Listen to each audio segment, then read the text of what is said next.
Welcome to the Simple Healthy Life podcast, where our goal is to have real, insightful conversations on topics that we find interesting.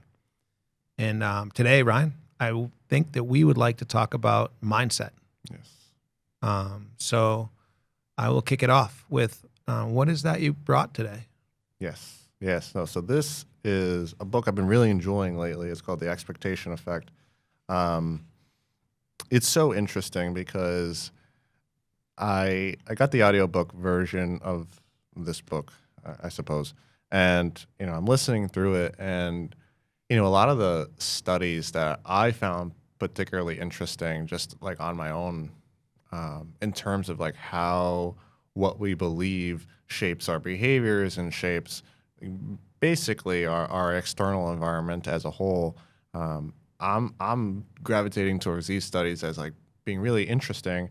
And then I'm going through this book or like listening to it, and David Robson, which is the author, he's bringing up every study that I, almost, cite myself in terms of like when I'm talking with people. And I found it really interesting. And he goes really in depth about how there's an expectation effect that is really prevalent throughout a lot of literature, a lot of research, and just like daily life. And what it is essentially is almost self-explanatory. When we expect something to happen, it probably will, right? And so, for example, we've talked, a couple of times on this podcast about like how interesting placebo effect is.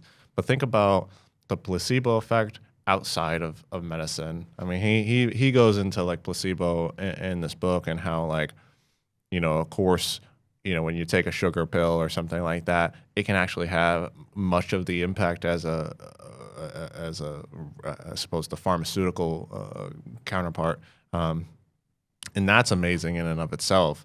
And he goes into like the opposite of placebo, which is nocebo. So if you're taking a medication and you look up the side effects of that medication, you're 70% more likely to actually encounter that side effect just for knowing it, which is another interesting thing.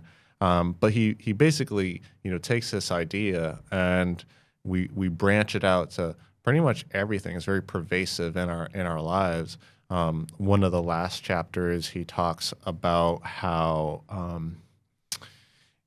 if you prime someone with this idea, such as, and this is a direct example, we're going to take a test. We're going to give you a test on spatial awareness, and we're going to test your spatial awareness. And by the way, women are more likely to, I don't know, do worse with this compared to men.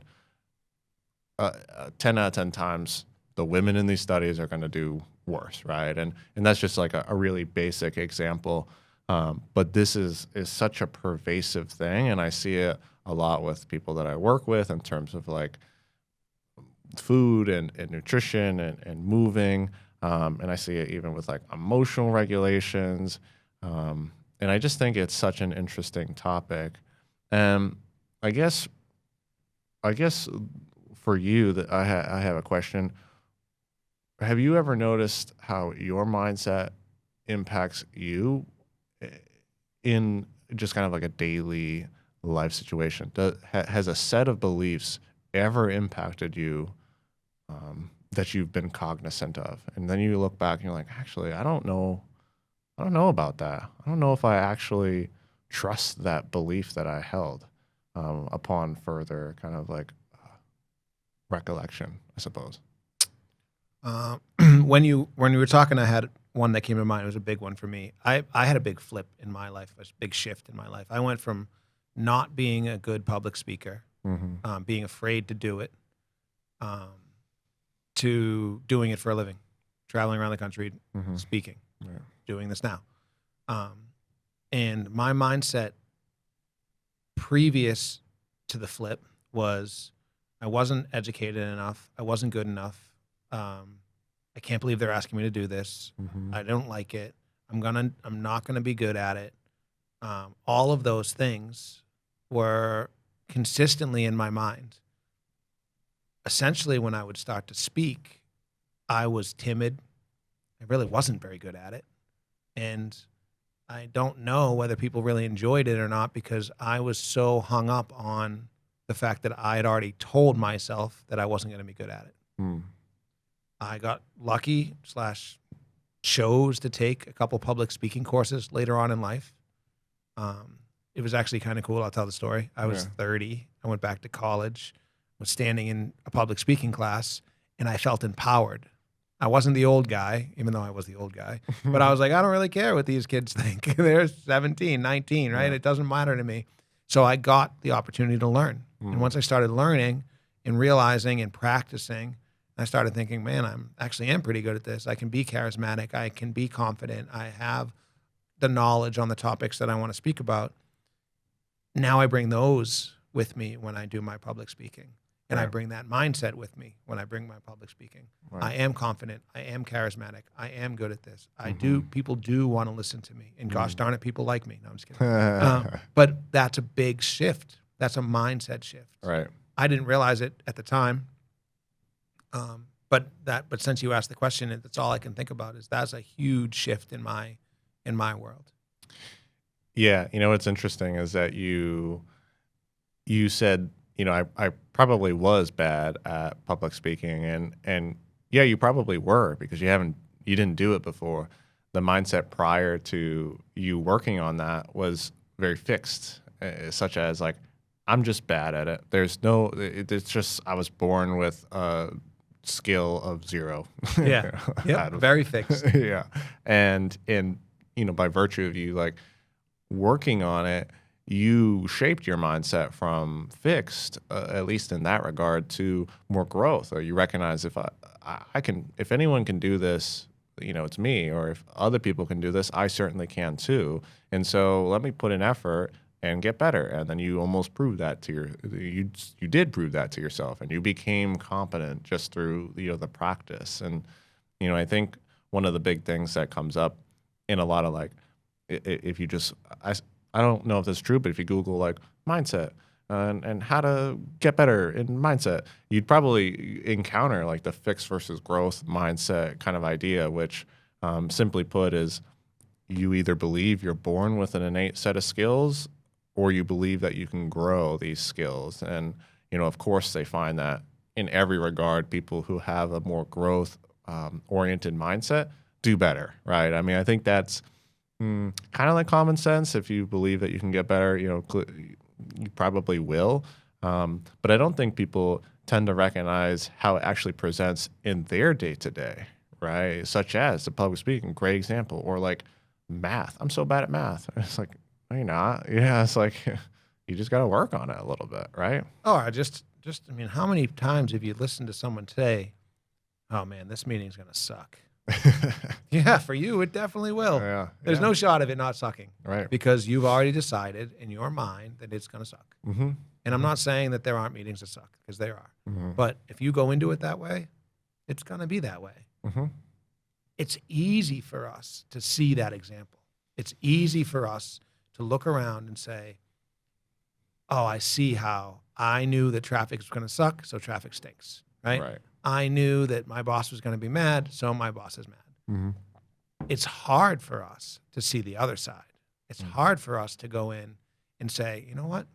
I think even though I know this meeting is going to be challenging, I think that I can make the best out of this meeting. And it's, even though we do that, it's hard for us to go at the end and go, you know what? I think I did it. I think I made the most of that meeting. I think I made the most of today. Unless you're in the mindset of challenges or opportunities.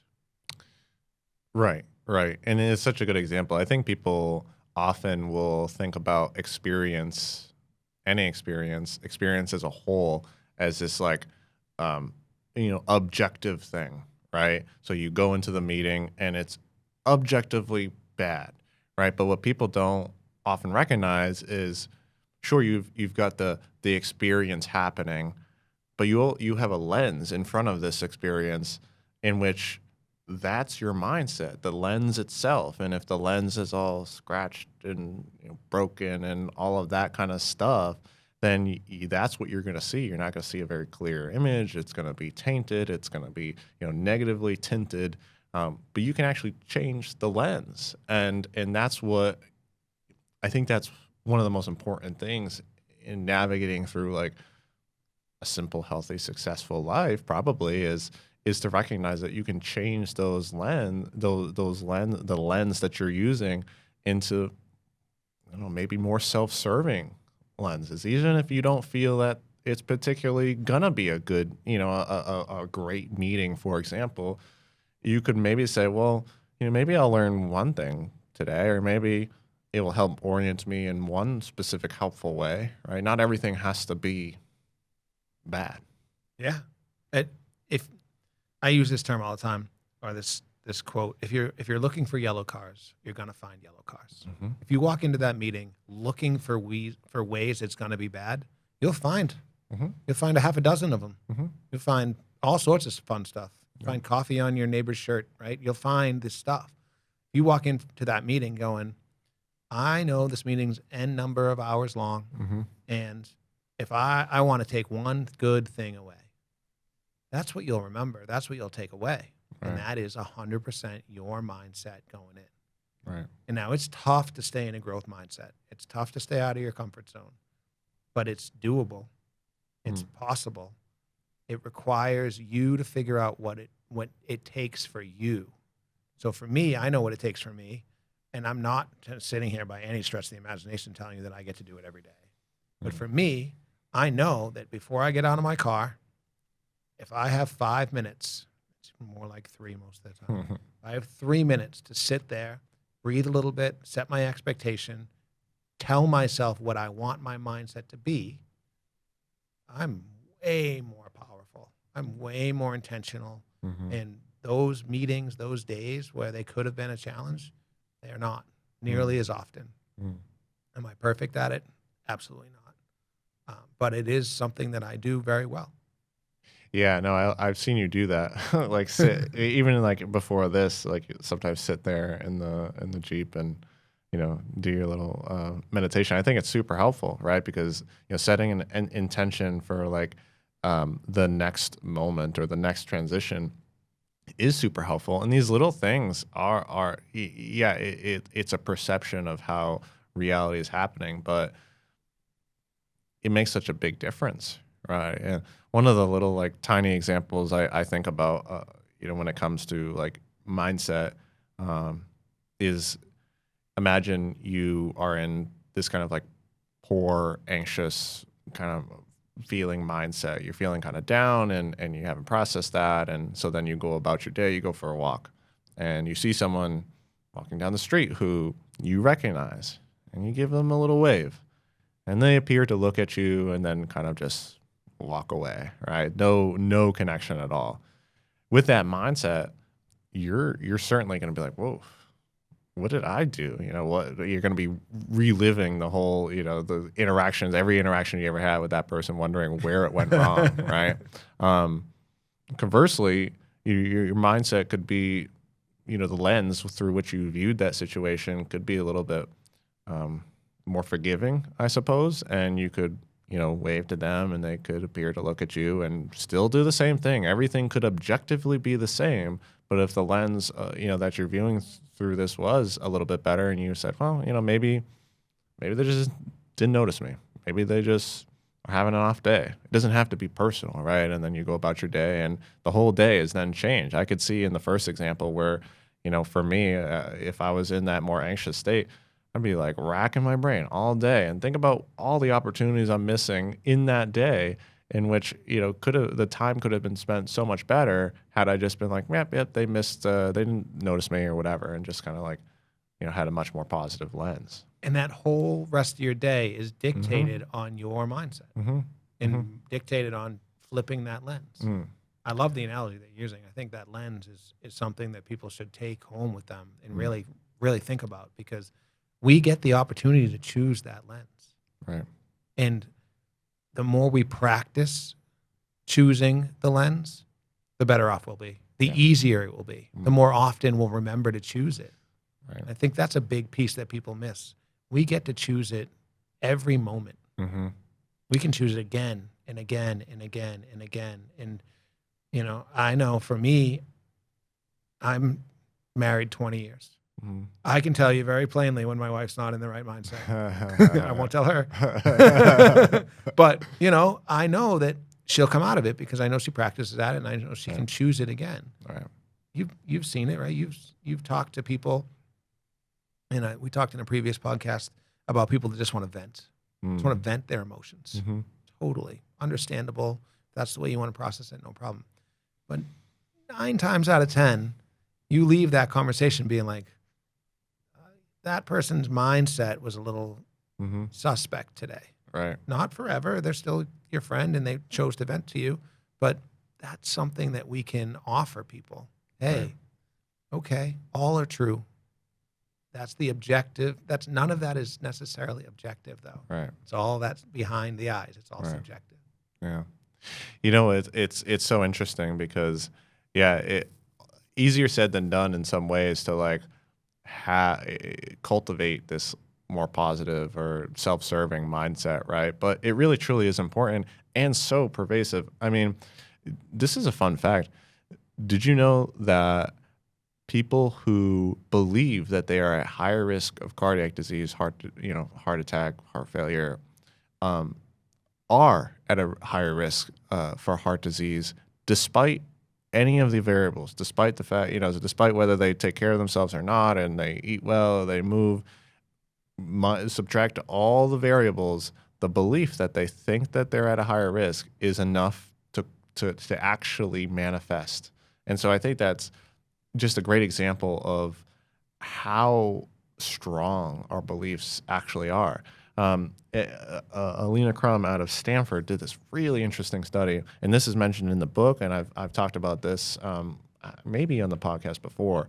But what they did is they took some hotel workers essentially, right, and they one group of hotel workers, they really like jazzed them up about the work that they're doing in terms of like physical movement. They're like, as you vacuum and clean the curtains and wash all around and push your big, maid cart, that's a lot of physical activity. That really like strengthens your muscles and does this. And they really gave it to them.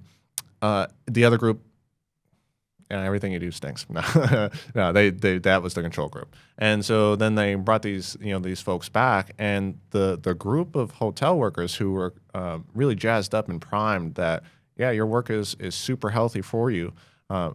Would you believe it that they actually they lost weight, they were more mobile, they had greater muscle mass, they just generally performed better, their heart rate was better, their blood pressure was better, like everything about their health, overall health status as a whole was better than the people in the control group, which didn't change, just because they thought, like, wow, my work is so good.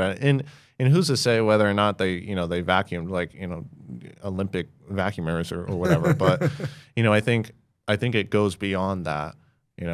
If you believe you're bad at something, you're going to be, right? But if you could take that belief, such as what you said for like your public speaking kind of fear, you could say, you don't have to say you're bad at it as much as you could say, well, I'm learning and I'm getting better at it. It doesn't have to be I'm bad, I'm good, I'm this, I'm that. But the mindset around how you operate with your beliefs is really important. I'm really glad you brought up the words belief, because I want to throw this stat out there for people that maybe they've heard me say before, and it blows my mind every single time. Mm-hmm. The majority of your beliefs are installed into you before the age of 7. Mm. So when you're thinking about who you are as a person now, question whether or not it's really you. Question whether or not that's something that you learned along the way, something that just made sense along the way, something you saw or didn't process properly, because the majority of it is before you're even able to remember. It's just a really wild thing to think about. Yeah. The second part I'll say to you is that your mind is such a powerful tool. There's been studies done on food, and I'm talking to them, preaching to the choir here, but if you believe that cookie is fine, your body will process that cookie fine. It's true. I'm so glad. Did you hear that from me, or did you read that? I read that. That's crazy because yeah, it is so true, and it seems hokey, right? Like it seems like it doesn't make sense, but the fact is if you perceive something as fine, fair, and then it serving a role, serving a purpose, your body actually physically does better with that. Whereas if you believe that, oh, this cookie is so bad, I'm cheating, your body does worse with this. They actually French people eat much more saturated fat than Americans, yet they have much lower risk of heart disease. Why is that? They're eating more of this like thing that supposedly causes all this damage, yet they eat it in a healthful way. They're not sitting there like, oh, this cheese platter is so bad for me. They're just eating cheese and enjoying it, right? And so, I think one of the big topics that, you know, I often talk about, especially in the practice, is that, foods fit. They don't have to be bad or good or this or that. It goes back to how we eat, right? How we eat's, much more important. So I'm really glad you brought that up. That's good. Yeah. Yeah. Every study that they do, every time they do a study in the medical field, they have to account for the placebo effect. Mm-hmm. So the placebo effect is real. Yeah. There's no doubt. Mhm. And that is 100% your mindset. Yeah. And we can cite countless examples of this. I have one that I actually just read about recently. We are going to do some stuff for some middle school kids. So I've been studying kind of just how to talk to them, really, and what they find interesting. But they gave this two groups, one control group, and then one second group. They gave them all superhero capes. And they asked them all to do a task. And they found that the kids wearing the superhero tape, They did better. they did 30% more. Of course they did. Just because that was their mindset. They were superheroes. They were going after this in a positive way. Their results were 30% better. You don't have to put on a cape to choose your mindset. If it helps, do it. Right? Maybe you wear your favorite shirt to that meeting. Maybe you make yourself look a little more done up, right? Is a way to help your mindset. But choosing that mindset is going to make all the difference in the world. Right. It's not easy. I mean, this is, when we're talking about beliefs, we're talking about, to your own point, these things have been around your whole life. And so they feel so real, but they're about as malleable as anything. And so, to even have this belief, oh, I have some innate, superpower, like as in the kid study, I think is so interesting and so true. They know that people who perceive stress as a challenge rather than a threat handle and process stress that much better. They perform that much better. I'm kind of interested in how you feel about this, but I know that you've had you'll be what's the word? You'll be very I don't know. You'll say you have a good wrestling background, and you were quite successful. Oh, humble. You're going to be very humble about it, but you have a successful wrestling background. All-American, something like that, right? All-American team, yeah. So how do you feel, like, what is the mindset of success for an athlete of that level? You can't go in and be like, I'm not up to the caliber of these guys. I'm not going to hang with these guys, because that alone, despite whether you could be the most athletic stud on the planet, but if that's your mindset, not a chance, right? 100%. And it's funny, I didn't know you were going to bring this up, but I have a really good example. So I was not supposed to make the team. I was seated in the 6th, I think, maybe. I'm pretty sure it was 6th. Mm-hmm. And whatever, I won. So I won the state, Greco, whatever year it was. So the coach came over and offered me the spot on the team. He had to. I won. I don't know whether he wanted me to be there or not. I think he wanted me to be there. He turned out to be a great coach. Really appreciated him. But I knew that when I got to training camp, there was going to be all these other kids there that I perceived to be better than me. And we were all going to go out to nationals against all these other kids that I perceived to have all should have been there. And I remember my coach after day one of training camp, when quite frankly, I kind of fell back to where I told myself I should be. I got beat up pretty good. My coach said to me something to the effect of, these kids in the room are the best kids in the country, and you're doing just fine. So when you get out there, I want you to know these kids in the room are the best kids in the country. Yeah. And when I got out there, I performed. Yeah. I was like, cool, I'm going against the best kids in the country every day in this training camp. So I can do it. Yeah. And that was the mindset that I needed. That was the mindset that it takes to be one of the best kids in the country. Right. And I had to learn that the hard way. I had to take my lumps. I had to do all those things. But it wasn't until my coach said that to me, just very plainly, like, Right. You are doing it. Not I'm going to do it. Not I'm going to maybe do it in the future. You are doing it right now. Right. You belong here. You belong. Yeah. Yeah. And that was, I hadn't thought about that. I'm getting chills. I hadn't thought about that in a long time. Thank you. Right. Yeah. Yeah. No, and it's such a good example. And, athletics is like is a big place where mindset impacts everything. You're talking about,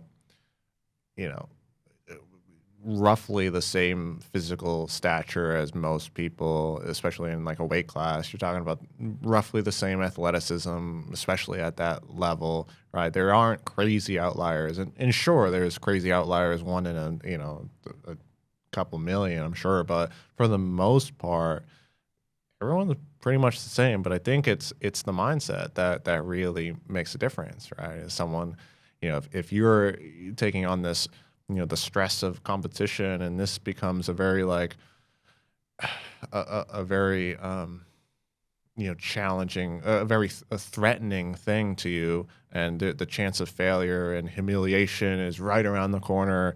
There's not a chance. You've already lost. You've already lost. You've already lost. One of the first jiu-jitsu competitions I did, it was like I almost anticipated to feel really anxious prior to, and I was completely clear-headed, the whole time.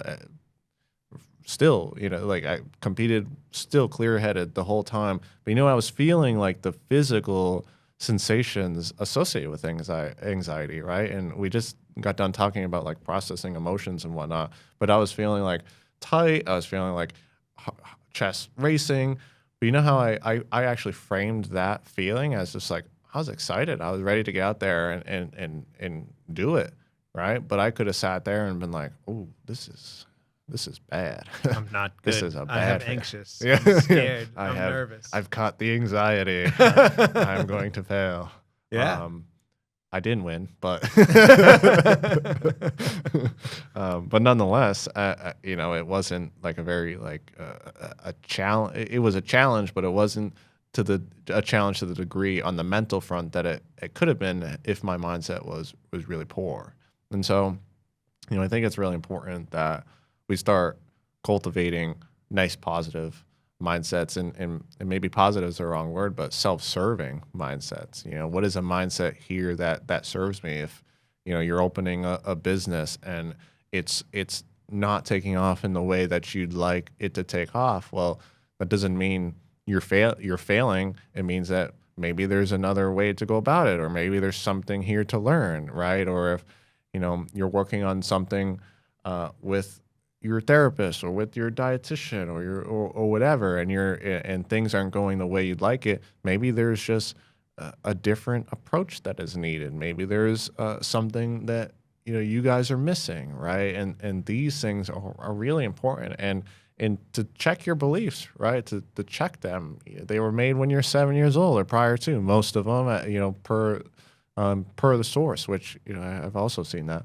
And does that make it true, or does it make it just like, I don't know, I guess it's contextual, right? Maybe at that time that belief was developed, it was true, such as, I'm bad at public speaking, because you are, but are you right now? And maybe revisiting who you are right now, and just taking a state of the union of what you believe objectively, and then trying to reframe those beliefs in a more positive, self-serving way.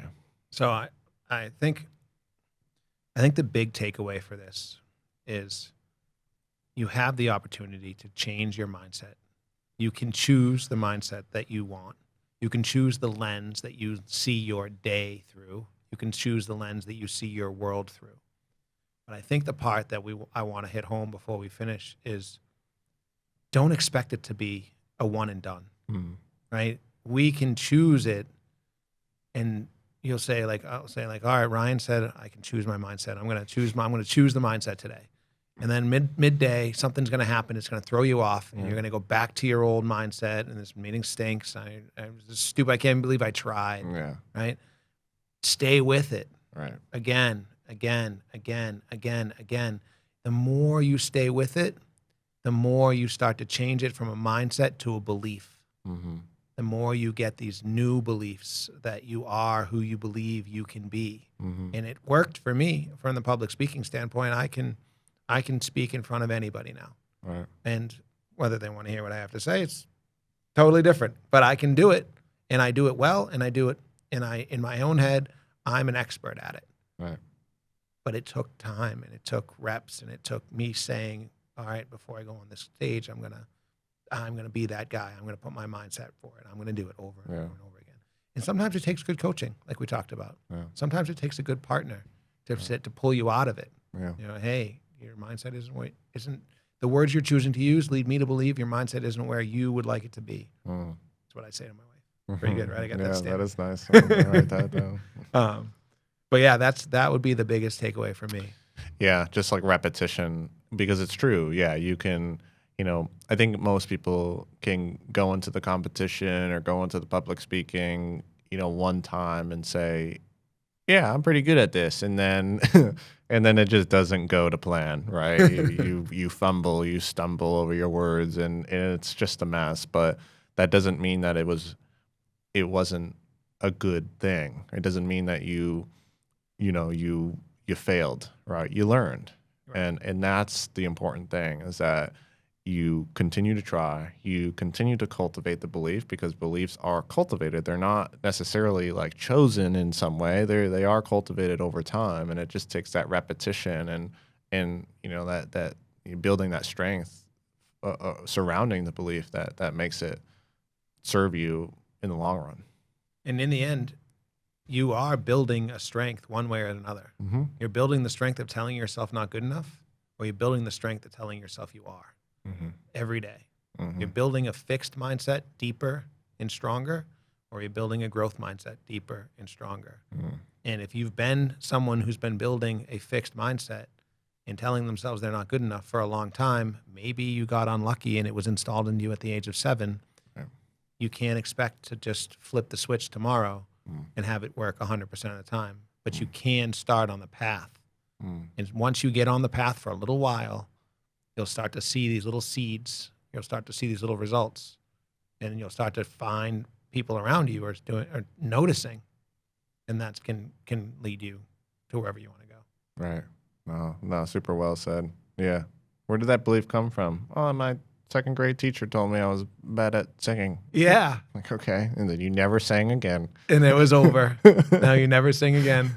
Now go sign up for some singing lessons. Let them tell you you're bad, and then let them teach you. Yeah, exactly. You are bad at this. You've never done this before? You're bad at it. Yeah. So now start learning. I love it. Yeah. And so, MJ, you should read this book. I'm not going to give it to you because I need it, because there's a lot of like I said, I have the audio book. I have the print book now. There's a lot of good stuff. So, but maybe after I'm done with it, I can lend it. But it's such a good book, and he talks a lot about mindset. Talks a lot about actually, even on the cover, I didn't even recognize this. How your mindset can change your world, and it's true. It's a thick book though, and he goes study after study after study after study. So super helpful. But thanks for chatting. Yeah, thank you. Great topic. Much appreciated. Something that I am grateful. Even this as a reminder for me personally will serve me well. Yeah. So I appreciate that. Great. Love it. Okay, guys. You can catch us on Spotify, other podcasts, streaming platforms, everywhere. But we'll catch you next time.